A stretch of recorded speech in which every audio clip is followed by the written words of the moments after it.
అది లేకుంటే ఒక ఇన్ఫినిట్ ఎండ్లెస్ టెర్రస్ లేదా క్యాంపుకి వెళ్ళినప్పుడు వేసే టెంట్ లాంటి ఇల్లు. అది కూడా లేదంటే ఎదురుగా ఉండే అప్సరా అపార్ట్మెంట్. దాని వాచ్మెన్ వర్షం పడినప్పుడు టార్పలిన్ పట్టతో కవర్ చేస్తాడు. అందులో ఆయన వైఫ్ వాళ్ళ బుజ్జి పాప సంతోషంగా కౌగిలించుకొని పడుకుంటారు. అలాంటి ఒక ఇల్లు.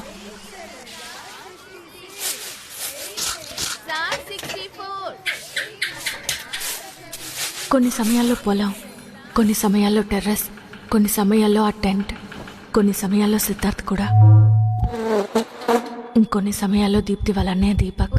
స్వీట్ స్వీట్ దీపక్ భయ్యా. కొన్ని సమయాల్లో ప్రభుదేవ కూడా. నా కళ్ళలో వచ్చే ఇల్లు మారుతూనే ఉంటుంది, అలానే అబ్బాయి కూడా మారుతూనే ఉంటాడు. నా ఊహ ఒక్కోసారి ఒక్కోలా ఉంటుంది.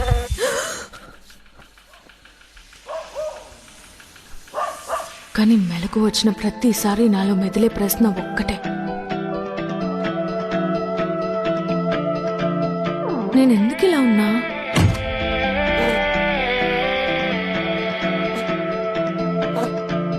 వామోచనమంతా మారిపోయే, హేమోచనమంతా మారిపోయే, సర్వం సకలం మారిపోయే మారిపోయే.